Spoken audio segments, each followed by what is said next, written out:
Welcome to winemastery.co.uk. My name is John Lightfoot and this is John Murphy. And we're here to tell you all about wine, hopefully help you find the wine that you will absolutely love. And on this occasion, we're actually tasting a Rioja. And not only is it a Rioja, it is a Grand Reserva Rioja. Oh, top dog, top dog. Which I think means that it's been sort of like, is it 2 years in oak, American French oak? You know, I should know this, John. I know it's been in oak for a long time, and then they've also left it in the bottle for a long time before they release it. I think it's been in oak for two years, and then in the bottle for a further 3 years, meaning it's 5 years before it's actually out to market. You don't think this, you know this, don't you? I know he's done his research and he knows this to be true. So, this particular wine is from Sainsbury's. It's actually a brand that you can buy on its own right called Cune, and we have tasted a couple of them before. And I have to say that both of those that we've tasted, we've been disappointed disappointed with. But this particular one is in the Sainsbury's, which is a supermarket in the UK. It's their own label called Taste the Difference.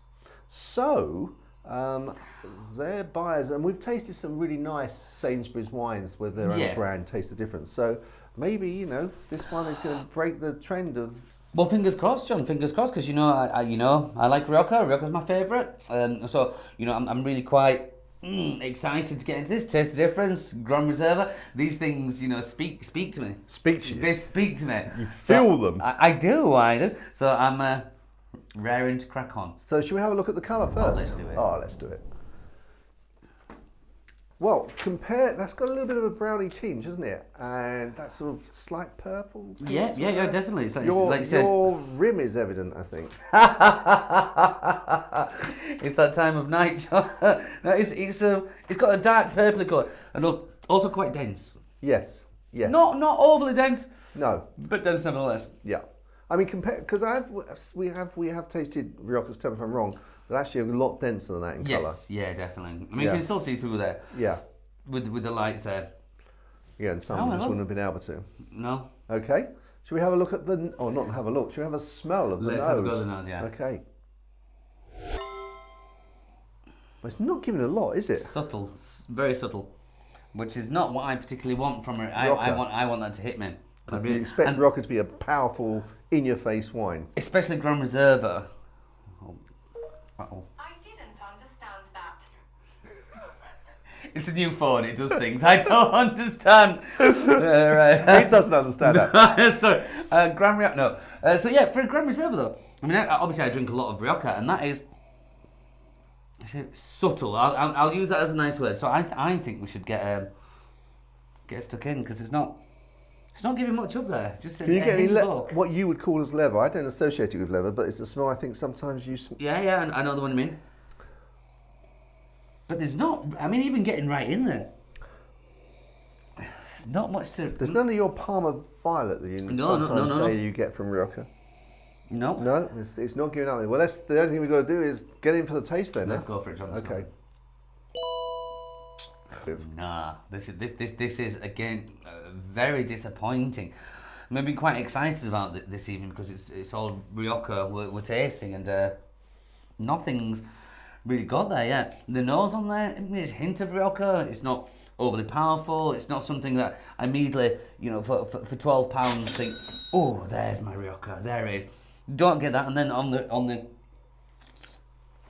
palate, rather an anticlimax. Yeah. It's a little bit of tannic. It's not overly tannic. It's fairly soft, but there's nothing to give you the oomph. No kind of big, powerful juiciness. The cherry, there's none of that. And I mean, I can taste cherry, but not massive. No, no, you're searching for it, but also it's quite one-dimensional, isn't it? Yes. Yeah. And you would expect, I believe, a Grand Reserva to, It's Grand Reserva. It's the top dog. It doesn't get much better than a Grand Reserva Rioja. This should be blowing our socks off. We should be like, in there, I'm finding this and finding that.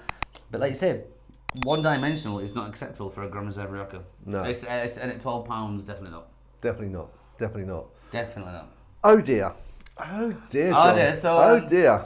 And you have to say, actually, if you were tasting this and you've been told, you say Grand Reserva, this is the top of the game Rioja, and it's the first chance you had to taste Rioja, you think, well, if this is Grand Reserva, Yeah, don't look any further. yeah.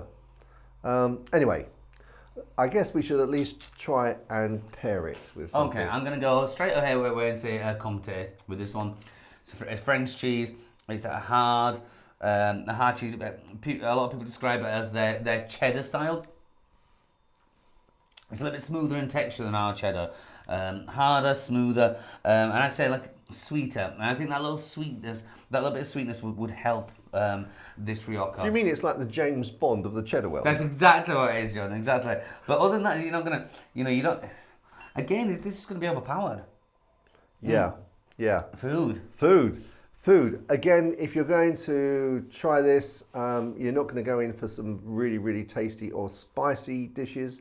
So I'm going to say you're going to go with something that's again, maybe chicken is a little bit too sweet, but I'm really struggling actually. I'd go for game again, so something like maybe duck.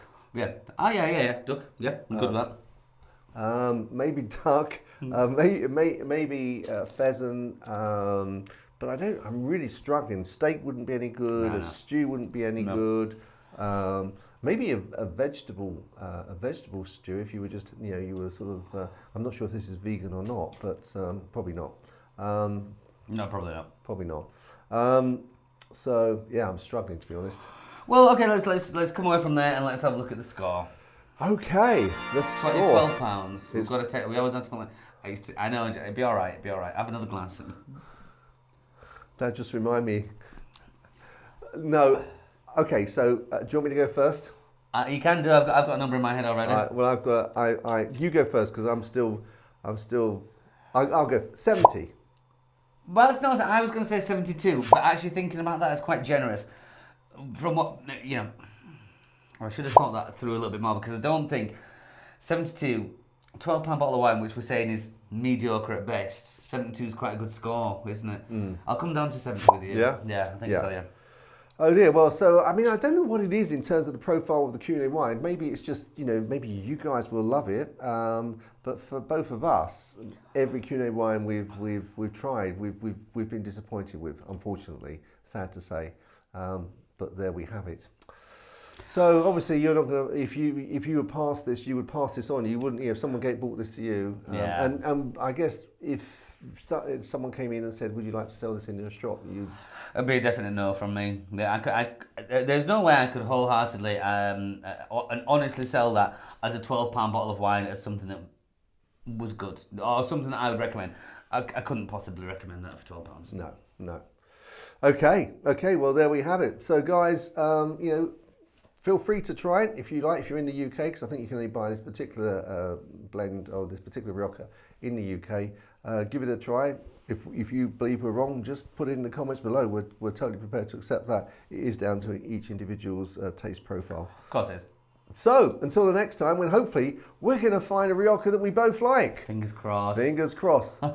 Chin chin! Chin chin!